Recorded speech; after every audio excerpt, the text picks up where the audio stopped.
Le peuple d'avenir, présenté par le révérend YGT, le doyen des pasteurs francophones au Royaume-Uni.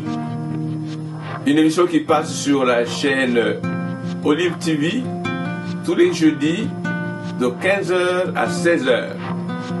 Vous découvrirez le plan de Dieu sur l'avenir des Africains, parce que nous attendons le retour du Seigneur Jésus. Après toutes les souffrances que nous endurons, où est-ce que Dieu veut nous amener? Soyez nombreux et suivez tous les jeudis de 15h à 16h. Merci.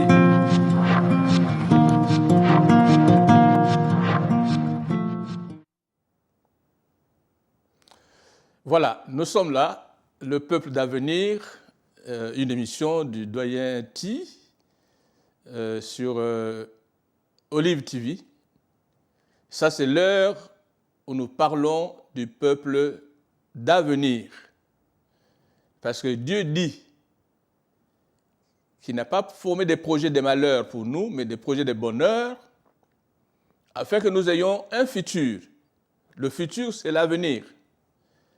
Que nous ayons de l'espérance. Et nous sommes dans la 4e session aujourd'hui.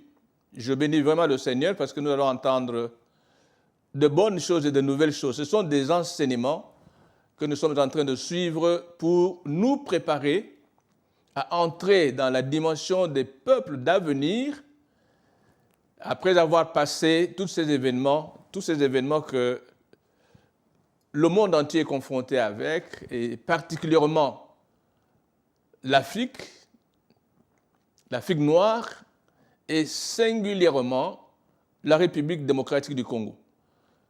C'est pourquoi je mets beaucoup d'accent sur la République démocratique du Congo, mon pays d'origine.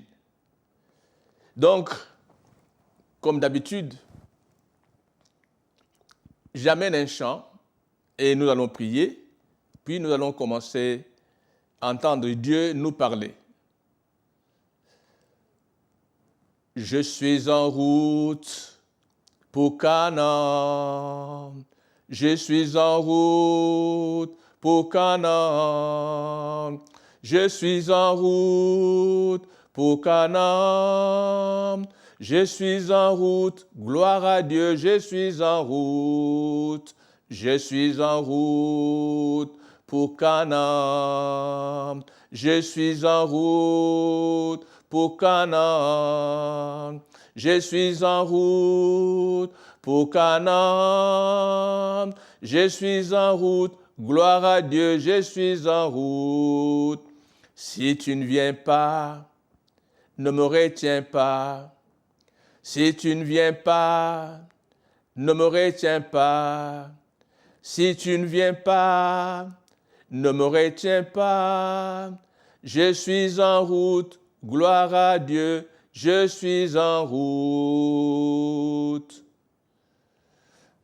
Je sais que cette émission est adressée surtout aux croyants, aux chrétiens dans le monde entier, et comme j'ai dit, particulièrement en République démocratique du Congo, où nous savons que plus de 90% de la population est chrétienne. Et là, nous sommes en route pour un avenir meilleur. C'est un message prophétique, un message anticipatif. Il y en a qui peuvent douter. C'est pourquoi le chant dit « Si tu ne viens pas, ne me retiens pas ». Prions. Père céleste, Dieu de gloire, Dieu tout-puissant, le créateur des cieux et de la terre, le propriétaire de la République démocratique du Congo, à qui tu as donné la gestion au peuple congolais. Je te remercie pour la grâce de me donner la charge de préparer ton peuple pour être le peuple d'avenir. Aujourd'hui, c'est des choses que nous voyons dans le lointain, dans le futur. Mais demain, tout ce que tu as dit et tu es en train de dire va s'accomplir et nous allons le vivre de visu. C'est pourquoi je prie que tu touches le cœur de chaque personne qui est en train de suivre cette émission de n'importe quel point du monde. Et que tes enfants, que tu appelles mon peuple, attachent une importance particulière à ce message. Je sais que tu vas parler aujourd'hui, comme tu as parlé les jours précédents, et je promets de te donner toute la gloire au nom de Jésus-Christ de Nazareth. Amen. Voilà, je reviens un tout petit peu sur ce que je disais jeudi passé, parce que cette émission passe tous les jeudis de 15h à 16h. Jeudi passé, nous avons parlé comme sous-thème du peuple puissant. Peuple puissant. Parce qu'aujourd'hui, le peuple africain, le peuple noir, et particulièrement le peuple congolais, est considéré comme un peuple faible, un peuple maniable, un peuple manipulable, un peuple corruptible. Bon, on a dit un peuple médiocre. C'est une étape dans notre histoire que malheureusement nous avons subi. Je dis nous avons subi parce que ce n'est pas volontaire. Mais après cette étape, non seulement selon les prophéties qui ont été données et par des Congolais et par des étrangers sur le Congo, je ne reviens pas sur ces prophéties, mais la Bible elle-même, elle nous donne toutes les indications qu'après un temps de faiblesse, tout peuple qui a été assujetti se relève, se redresse, prend courage et triomphe. Et il renverse la mentalité et les choses qui la gardaient dans cet état de faiblesse. C'est ce que je disais jeudi passé, parce que Dieu a parlé à travers David. Et dans le psaume 68, verset 29 et verset 36, nous avons lu ceci jeudi passé. La Bible dit « Ton Dieu ordonne que tu sois puissant ». C'est conjugué au présent. Ton Dieu ordonne que tu sois puissant. Et puis il ajoute, affermis, ô Dieu, ce que tu as fait pour nous. De ton sanctuaire, ô Dieu, tu es redoutable. Le Dieu d'Israël donne à son peuple la force et la puissance. Béni soit Dieu. Voyez, ce que Dieu dit est réel. J'avais dit que les cieux et la terre passeront, mais la parole de Dieu ne passera pas. Et la Bible dit que la parole qui sort de la bouche de Dieu, qui est comparable à la pluie ou à la neige qui tombe du ciel sur la terre, ne retourne pas au ciel sans arroser la terre, sans donner la semence à celui qui sème et de la nourriture à celui qui mange. Ainsi en est-il de la parole qui sort de la bouche de Dieu. Elle ne retourne pas à Dieu sans accomplir ses desseins. Quand Dieu a ordonné que tu sois puissant, ça veut dire qu'il a connu ta faiblesse, il a connu ta médiocrité, mais il te prépare à sortir de cet état pour devenir puissant. On a vécu beaucoup de cas avec les enfants d'Israël. Vraiment, je ne voudrais pas revenir là-dessus. Vous connaissez le cas de Gédéon. avec les Madians, comment le peuple d'Israël était réduit à néant.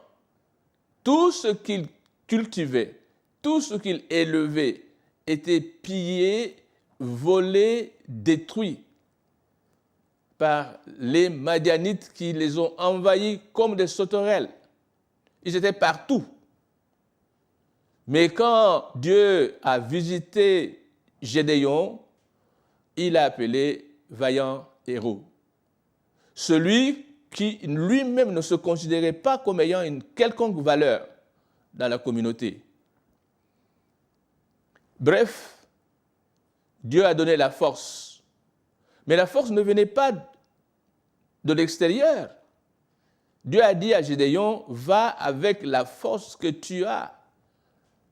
La force était déjà en Gédéon, Dieu la lui avait déjà donné. Donc nous, là où nous sommes Congolais, nous avons déjà toute la force et toute la puissance de Dieu. Alors, nous avons vu comment Dieu s'est présenté à Abraham.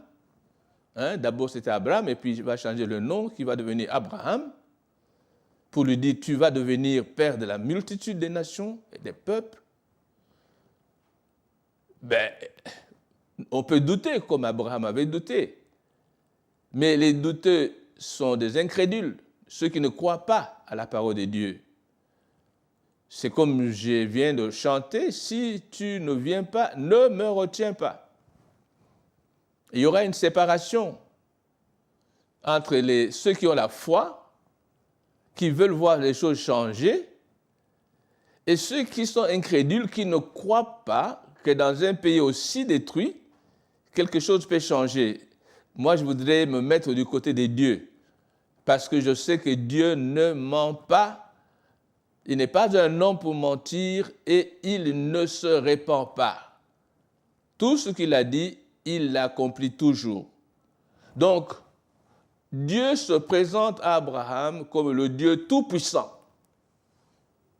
Tout-puissant, c'est-à-dire qu'il y a toute la puissance en Dieu. Il n'y a personne qui peut prétendre être plus puissant que Dieu, quelles que soient les armes dont vous disposez. Parce que même les armes, elles ont été fabriquées par Dieu. Dieu est le Dieu des armées. Il a des armées beaucoup plus puissantes que toutes les armées du monde réunies. Je n'entre pas dans ce domaine-là. Aujourd'hui, je ne parle pas des armes de Dieu. Vous en connaissez énormément. Prenez le cas des inondations. Qui peut combattre contre les inondations quand des pluies diluviennes tombent sur Kinshasa? Les inondations viennent, elles envahissent, elles renversent des maisons, elles tuent. C'est une armée de Dieu. Bref, il se présente à Abraham, à Isaac, à Jacob comme le Dieu tout-puissant. Mais le jour où il veut libérer les enfants d'Israël d'Égypte, il se présente à Moïse en disant « Je suis l'Éternel, celui qui ne change pas, celui qui ne passe pas. Non seulement je suis au-dessus de tout, non seulement je peux tout, mais moi-même, je ne change pas, je suis l'Éternel. » Et désormais, nous parlons de l'Éternel, le Dieu d'Israël, l'Éternel, le Dieu du Congo, le Dieu des Congolais. C'est celui-là. Alors, qu'est-ce qu'il veut? La Bible nous dit dans Apocalypse 5 que Jésus a racheté des hommes de toute tribu, de toute langue, de toute nation, de tout peuple. Parmi ces hommes-là, qu'il a rachetés par son sang pour Dieu, il y a le peuple congolais, que nous appelons aujourd'hui le peuple de demain, ou le peuple d'avenir. Tout ce que Dieu demande, c'est que le peuple se confie à Dieu pour être affermi et se confie aux serviteurs de Dieu, aux bons serviteurs de Dieu. Aujourd'hui, je n'entre pas dans les détails des serviteurs de Dieu, qui sont les bons, qui sont les mauvais, mais est-il que Dieu a des serviteurs, des prophètes, qui parlent de sa part, et quand quelqu'un l'entend parler, on sait que c'est Dieu qui a parlé. Et c'est à ces serviteurs-là, à ces prophètes-là, que Dieu demande que le peuple d'avenir se confie, parce qu'il faudra que le peuple apprenne à pratiquer ce que Dieu lui demande de faire. Dieu va utiliser des hommes. Et si tout le monde tombe dans le mensonge aujourd'hui, on sera comme à l'époque d'Élie, avec le roi Akab et la reine Jézabel. Tout le peuple va pratiquer le mensonge, l'idolâtrie, l'adultère, la fornication, et on va trouver ça normal. On va abandonner le Dieu créateur des cieux et de la terre, celui qui appelle en existence les choses qui n'existent pas comme si elles étaient, celui qui ressuscite les morts. La compétition a eu lieu au mont de Carmel, et au mont de Carmel, à travers Élie, un seul homme des dieux, la compétition a fait changer la vie de tout le peuple d'Israël. Tout le peuple d'Israël a changé d'avis ce jour-là. Quand le feu est descendu du ciel, qu'il a consommé et consumé tout l'Holocauste, y compris les pierres et l'eau qu'Élie avait présentée devant les prophètes de Baal, tout le peuple a crié « C'est l'Éternel, le Dieu de Moïse, qui est Dieu. L'Éternel, le Dieu d'Israël. » Et ce jour-là, tout le peuple d'Israël est revenu à Dieu. Ils ont refait confiance en Dieu et Élie a ordonné qu'on arrête tous les prophètes de Baal et il les a menés au torrent de Kizon et il les a égorgés lui-même. Ça, c'est le sort des incrédules, le sort de ceux qui ne confient pas en Dieu, qui se confient en d'autres dieux, des idoles, qui se confient aux hommes et aux femmes. Ils finissent toujours par être lapidés ou égorgés. Parce qu'à ce moment, quand le peuple découvre son vrai Dieu, il devient puissant. Le Saint-Esprit agit en lui. Parce qu'en fait, cette puissance qui vient dans l'homme régénéré, c'est le Saint-Esprit que personne ne peut arrêter, avec lequel personne ne peut rivaliser, parce que c'est l'esprit des dieux. C'est Dieu en tant qu'esprit. Ça, c'est ce que j'avais donné comme enseignement le jeudi passé.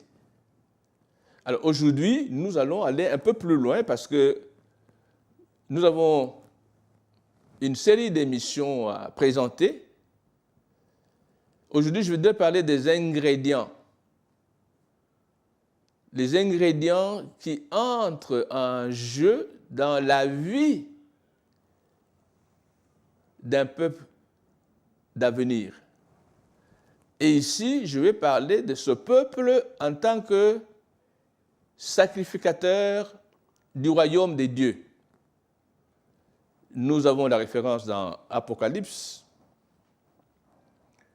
au chapitre 5, versets 8 à 10, que nous connaissons parce que nous avons déjà lu ce passage, mais je le relis, Apocalypse chapitre 5, versets 8 à 10.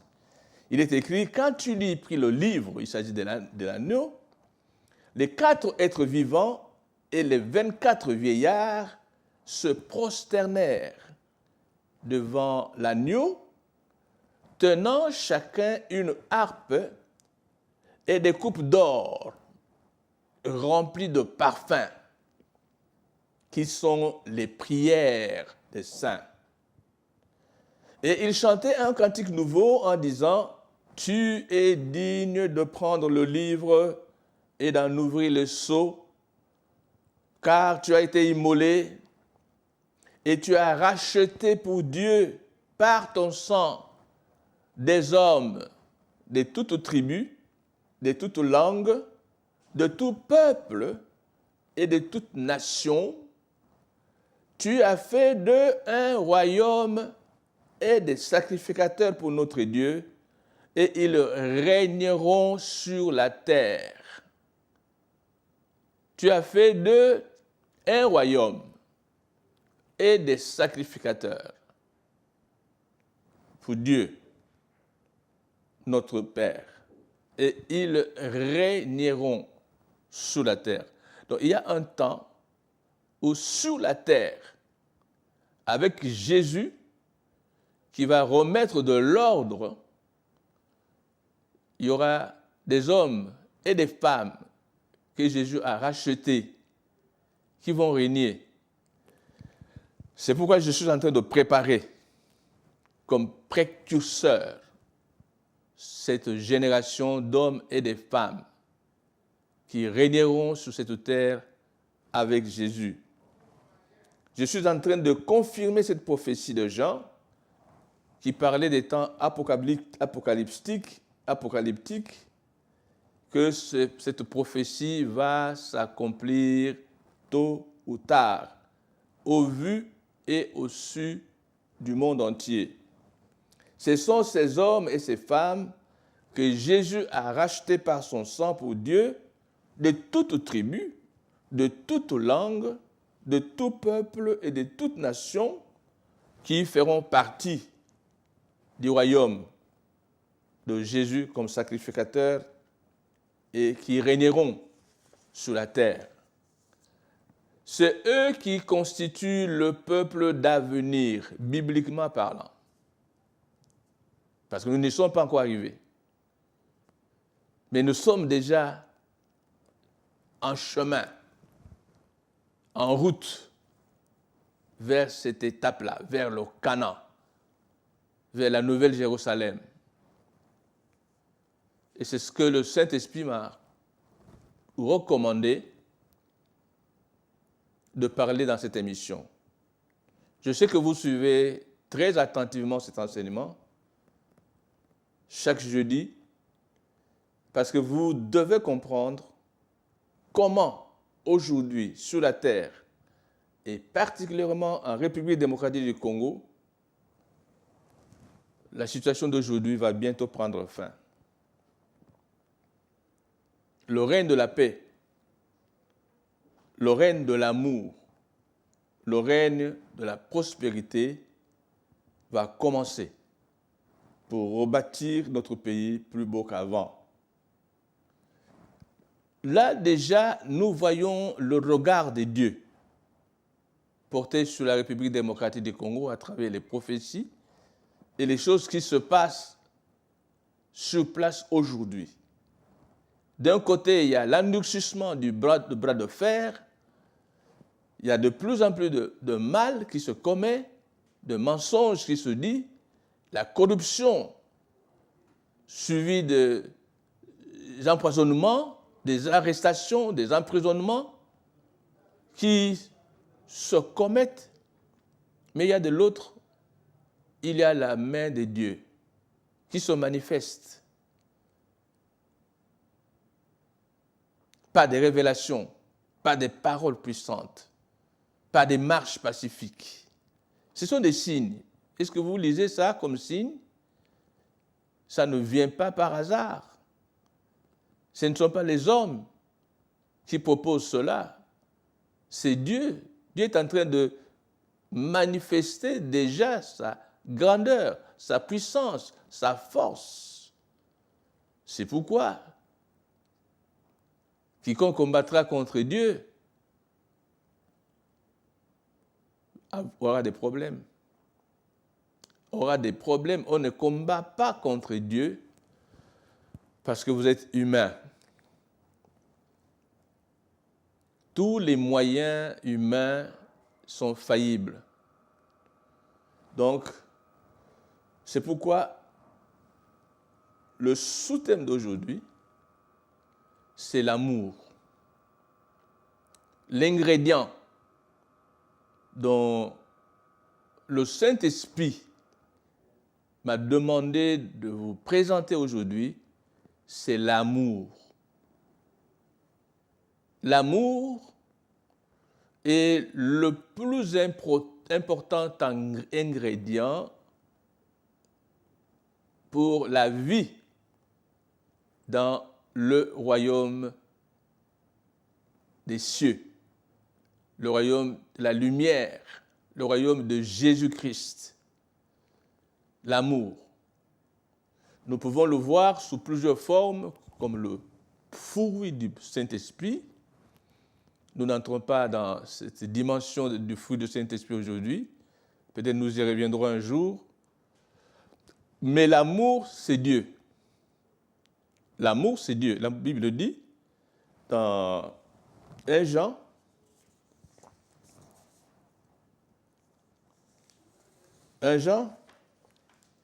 chapitre 4, verset 8, la Bible dit, celui qui n'aime pas n'a pas connu Dieu, car Dieu est amour. Dieu est amour. Celui qui n'aime pas n'a pas connu Dieu. Donc, les choses que nous voyons aujourd'hui, c'est une preuve qu'au Congo, il y a des gens qui n'aiment pas Dieu, qui n'aiment pas le prochain.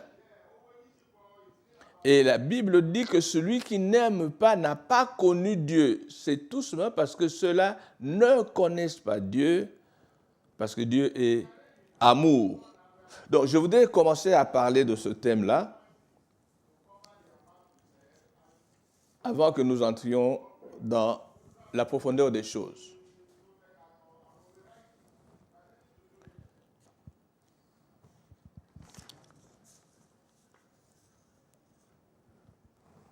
L'amour est le premier ingrédient de la vie dans le règne de Jésus. Et depuis le commencement, Jésus a parlé de l'amour. Et avant de s'en aller, il a donné un nouveau commandement au peuple d'avenir. Aimez-vous les uns les autres, comme je vous ai aimé. Aimez-vous les uns les autres. Ne vous haïssez pas. Ne vous vengez pas. Ne vous entretuez pas. Ne vous faites pas du tort. Aimez-vous les uns les autres comme je vous ai aimé. C'est ce qui change la mentalité. Dans 2 Timothée, chapitre 1, verset 7, la Bible nous dit que ce n'est pas un esprit de timidité que Dieu nous a donné, mais un esprit de force, d'amour et de sagesse. Un esprit de force, d'amour et de sagesse. Donc, l'amour, c'est un esprit. Et c'est un esprit qui vient de Dieu. C'est pourquoi d'un côté, on le considère comme le fruit du Saint-Esprit, mais de l'autre côté, on le considère comme Dieu. C'est un esprit. C'est Dieu qui le donne. Et quand vous lisez plus loin, dans 1 Corinthiens, chapitre 13. Et c'est là où nous allons passer beaucoup de temps. Mais avant d'aller à 1 Corinthiens, chapitre 13, lisons d'abord Romains, chapitre 5, verset 5. La Bible dit dans Romains, chapitre 5, verset 5, « Or, l'espérance ne trompe point, parce que l'amour de Dieu est répandu dans nos cœurs par le Saint-Esprit qui nous a été donné. » L'amour de Dieu est répandu dans nos cœurs. Il n'y a aucun autre sentiment dont la Bible parle en termes utilisés pour parler de l'amour. L'amour de Dieu est répandu comme de l'eau sur une vaste surface. Donc, le sentiment le plus important dans nos cœurs, c'est l'amour. C'est l'amour. C'est l'amour, parce que Dieu lui-même. C'est ce que produit le Saint-Esprit dans nos cœurs. Le Saint-Esprit a répandu l'amour. Le Saint-Esprit ne parle pas de répandre la joie, ni la paix, ni la patience, ni la douceur, ni la bonté, ni la tempérance, mais il parle d'avoir répandu l'amour dans nos cœurs. Donc si quelqu'un n'aime pas, c'est qu'il est mort. Il est mort. Il est mort. Quelqu'un qui n'aime pas Dieu, qui n'aime pas son prochain, parce que nous allons parler de ça, est mort. La personne est morte. Parce qu'il n'y a que les morts qui ne peuvent pas aimer. Alors, puisque le Saint-Esprit a répandu l'amour dans nos cœurs, nous devons mettre l'amour en relief dans tout ce que nous faisons. C'est ça la volonté de Dieu pour le peuple d'avenir. Parce qu'aujourd'hui, le peuple est massacré, le peuple est tué, le peuple est violé, le peuple est volé. Le peuple a perdu la valeur humaine. Pas de droit, pas de respect de la personne humaine. Ça, ce n'est pas ce que Dieu veut. C'est un signe de manque d'amour. Et Dieu met l'accent sur l'amour. L'amour, comme au ciel. Au ciel, il n'y a pas la haine. Au ciel, il n'y a pas la méchanceté. Au ciel, il n'y a pas le vol. Il n'y a pas le viol. Oh mon Dieu. Et Jésus a prié que la volonté de Dieu soit faite sur la terre comme au ciel. Que le règne du ciel vienne sur la terre. C'est la prière de Jésus.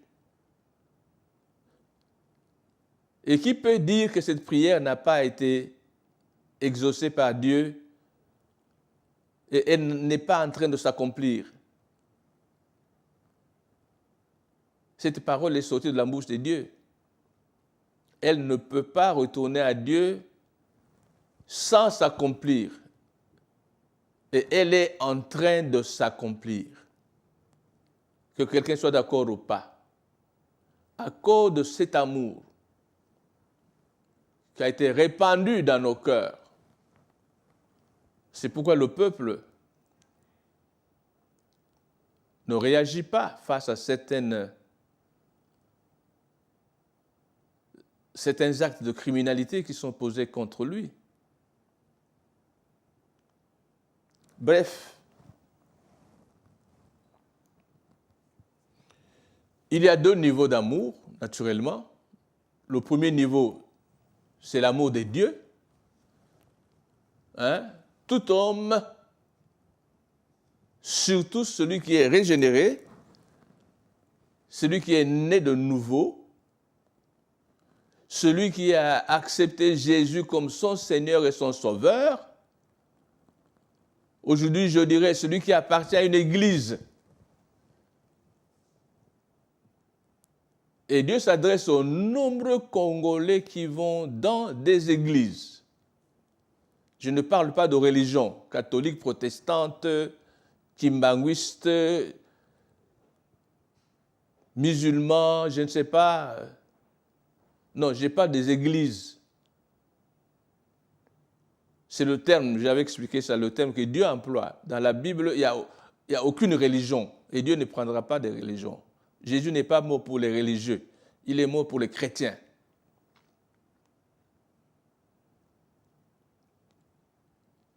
Mais quand vous êtes chrétien, vous devez porter le fruit. Vous devez avoir l'esprit d'amour. Tout comme l'esprit de force et de sagesse. C'est l'esprit d'amour qui te pousse à faire de bonnes choses et à bannir toutes les mauvaises choses, la mauvaise mentalité. Non, je disais qu'au ciel, il n'y a pas de mauvaises choses.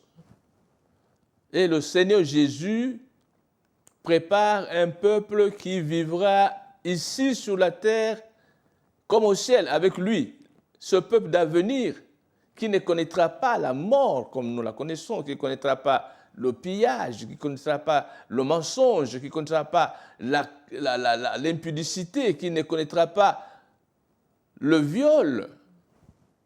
Non, parce que ça, ce sont des actes abominables qui sont contraires à l'amour. Donc, il y a le premier niveau, l'amour des dieux. Et Deutéronome, c'est là où Dieu a parlé dès le départ de cet amour pour lui. Dans Deutéronome, chapitre 6, verset 5, la Bible dit, parmi les commandements que Moïse a reçus des dieux, Dieu dit, tu aimeras l'Éternel, ton Dieu, de tout ton cœur, de toute ton âme et de toute ta force. Cela a été repris par le Seigneur Jésus dans les évangiles. Mais je vous ai ramené à l'origine de cette déclaration du Seigneur Jésus. Quand les pharisiens lui ont posé la question, quel est le plus grand commandement de la loi? Tu aimeras l'Éternel, ton Dieu, de tout ton cœur, de toute ton âme et de toute ta force. Pourquoi? Parce que Jean vient expliquer que si tu n'aimes pas ton frère que tu vois, comment peux-tu dire que tu aimes Dieu? Tu es un menteur. Parce que Dieu, tu ne le vois pas. J'espère que vous avez compris. Si quelqu'un dit qu'il aime Dieu et il n'aime pas son frère qu'il voit, c'est un menteur.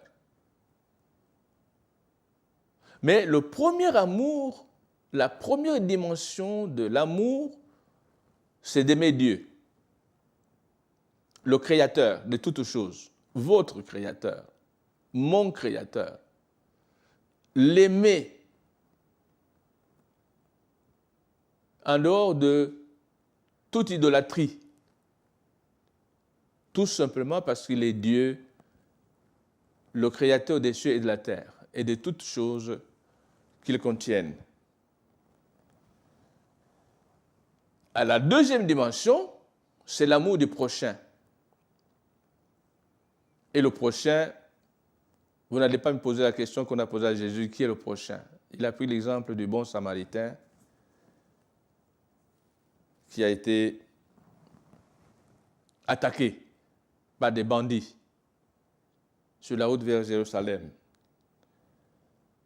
Mais l'amour du prochain, c'est dans Lévitique, au chapitre 19, verset 18, que Moïse en a parlé, selon la révélation qu'il a reçue des dieux. Et Lévitique, chapitre 19, verset 18, dit ceci: « Tu ne te vengeras point. » Parce que la vengeance n'est pas du tout un signe d'amour. Tu ne te vengeras point et tu ne garderas point de rancune contre les enfants de ton peuple. Tu aimeras ton prochain comme toi-même, je suis l'Éternel. Tu ne te vengeras point. Voyez, quand vous dites que vous aimez quelqu'un, je prends l'exemple d'un couple. La femme dit qu'elle aime son mari, le mari dit qu'il aime sa femme, et au moindre incompréhension, à la moindre incompréhension, l'un commence à se venger. L'autre garde rancune pendant longtemps. L'amertume, le cœur devient mauvais. L'un et l'autre est poussé à commettre des bévues, des choses qu'il ne voulait pas commettre ou qu'elle ne voulait pas commettre. Non, Dieu dit, tu aimeras ton prochain comme toi-même. Parce qu'il est dit quelque part qu'il n'y a personne qui peut faire du tort à son propre corps. Éphésiens au chapitre 5, quand Dieu parle de l'amour entre l'homme et la femme. Ça, c'est un exemple. Mais mettez ça sur le plan d'une nation. Quand tu tues, quand tu violes, quand tu voles, quand tu pilles, que tu sois militaire ou civil, avant d'être militaire, tu es chrétien. Tu as entendu parler de Dieu. Tu ne vas pas me dire que tu ne connais pas Dieu. Sinon, tu es vraiment un incrédule.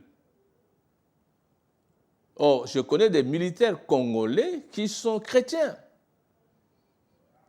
Donc, ils devraient refuser de faire ce genre de choses. La vengeance, la rancune, Dieu les condamne. Dieu les interdit. Alors, nous parlons de l'amour de Dieu et nous parlons de l'amour du prochain. C'est un long chapitre que je ne peux pas épuiser aujourd'hui. J'y reviendrai. Mais je voudrais que nous nous concentrions dans les minutes qui nous restent sur 1 Corinthiens, chapitre 13, versets 1 à 13. Je vais d'abord lire. Je pense que je vais lire section par section et essayer d'analyser, que vous puissiez comprendre pourquoi l'amour est tellement important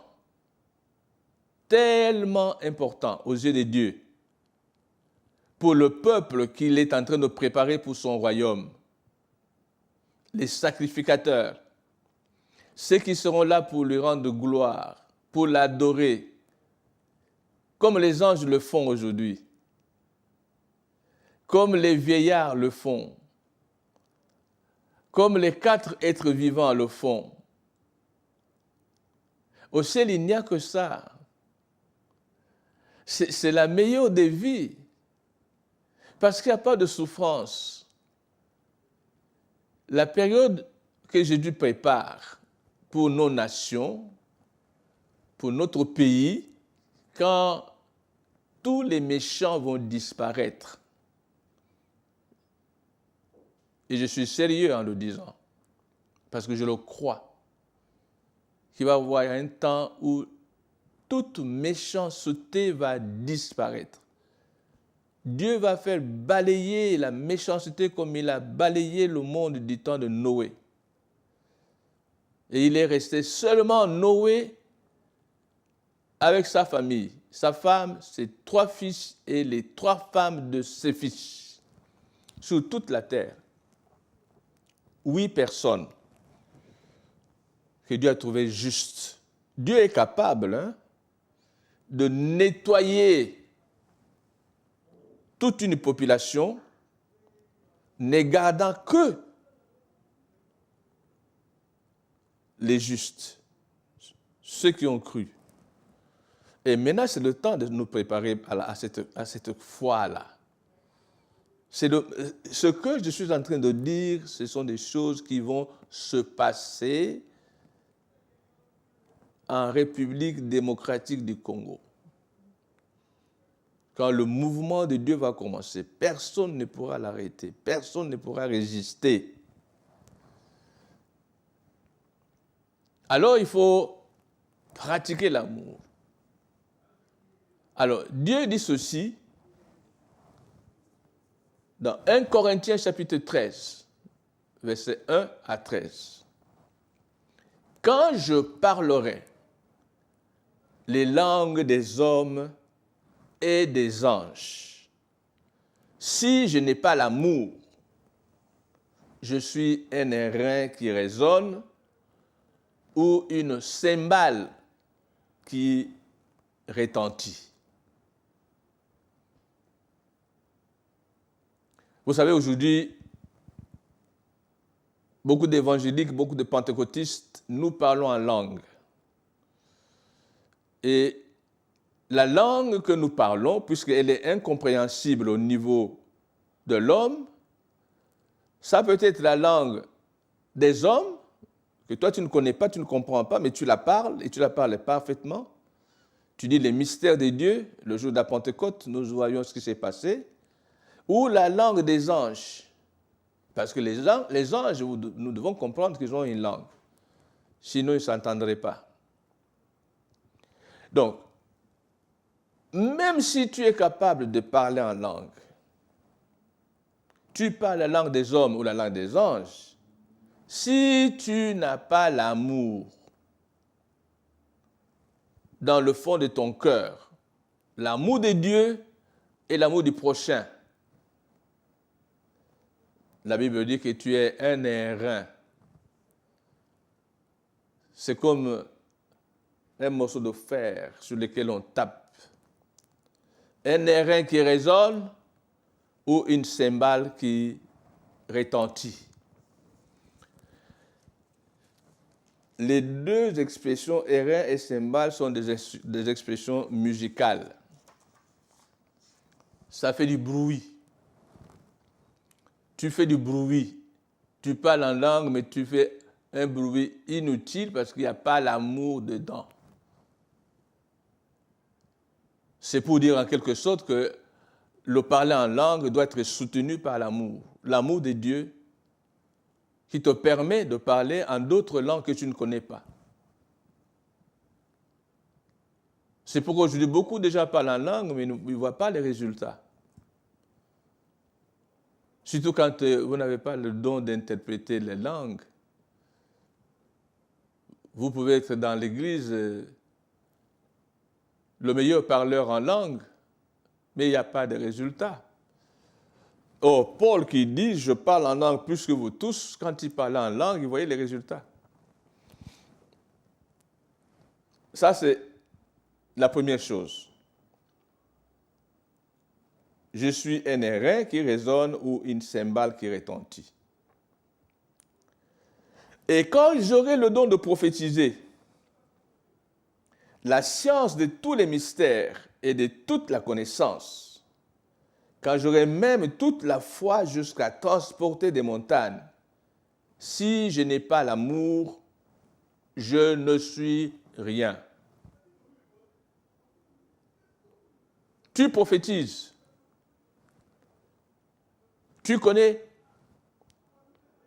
la science de tous les mystères et de toute la connaissance. Quand tu aurais même toute la foi, tu dis à une montagne, déplace-toi, ôte-toi de là, va te jeter dans la mer, la montagne se déplace. Mais la Bible dit que si tu n'as pas l'amour, tu n'es rien. Je ne suis rien devant Dieu. Et je ne peux pas être considéré comme un peuple d'avenir pour le royaume de Dieu. Et quand je distribuerai tous mes biens pour la nourriture des pauvres, quand je livrerai même mon corps pour être brûlé, si je n'ai pas l'amour, cela ne me sert de rien. Vous voyez l'importance que Dieu attache à l'amour. C'est pourquoi c'est le plus grand ingrédient de la vie dans le royaume de Jésus. Le peuple d'avenir en République du Congo doit s'imprégner de l'amour du prochain. On doit mettre fin à ces tueries forfaitaires, volontaires, comme si vraiment l'être humain a perdu toute valeur, tout honneur. On le tue et on le coupe en morceaux comme si c'était une bête.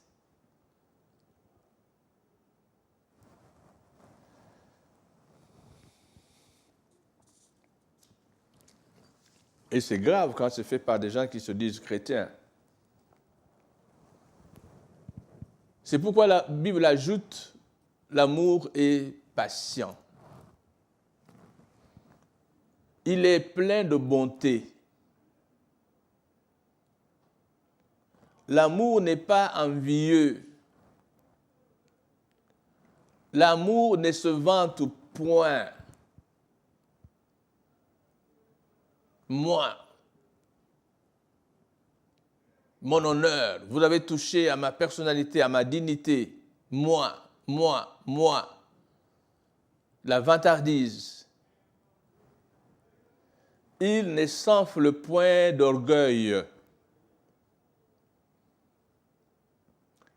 Il ne fait rien de malhonnête. Voici les recommandations de Dieu, ce qu'il n'aime pas et ce qu'il aime. Il ne cherche point son intérêt. L'amour ne cherche point son intérêt. Il ne s'irrite point. Il ne s'irrite point. Quelle que soit la situation, il est calme. Il ne se met pas en colère. Il ne soupçonne point le mal. Il ne se réjouit point de l'injustice, mais il se réjouit de la vérité. Il excuse tout, il croit tout, il espère tout, il supporte tout. L'amour ne périt jamais. Les prophéties prendront fin. Les langues cesseront. La connaissance disparaîtra, car nous connaissons en partie et nous prophétisons en partie. Mais quand ce qui est parfait sera venu, ce qui est partiel disparaîtra. Lorsque j'étais enfant, et ça doit interpeller quelqu'un aujourd'hui, qui se dit mature, majeur, chrétien, mais qui reste dans l'état de l'enfance. Lorsque j'étais enfant, je parlais comme un enfant. Je pensais comme un enfant. Je raisonnais comme un enfant. Lorsque j'étais enfant, il faut grandir. Il faut acquérir la maturité. Il faut devenir un homme ou une femme mûre.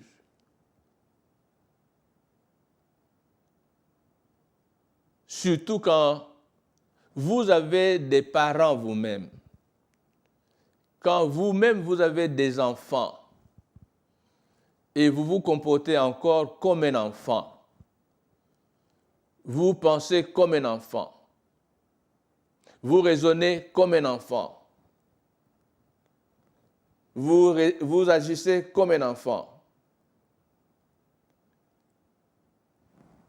Mais Paul, celui qui écrit, dit, lorsque je suis devenu homme ou femme, c'est-à-dire quelqu'un de mûr, quelqu'un d'instruit sur les voies de Dieu, quelqu'un qui connaît la parole de Dieu, quelqu'un qui a la crainte de Dieu, lorsque je suis devenu homme, j'ai fait disparaître ce qui était de l'enfant. Parce qu'aujourd'hui, nous voyons au moyen d'un miroir, d'une manière obscure. Mais alors, nous verrons face à face. Aujourd'hui, je connais en partie, mais alors, je connaîtrai comme j'ai été connu. Maintenant, donc, ces trois choses demeurent. La foi, l'espérance et l'amour. Mais la plus grande de ces choses, c'est l'amour. Alléluia.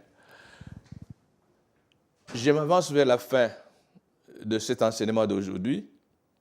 Je voudrais attirer votre attention sur l'ingrédient le plus important dans la vie sur cette terre, comme au ciel, pour être considéré comme un sacrificateur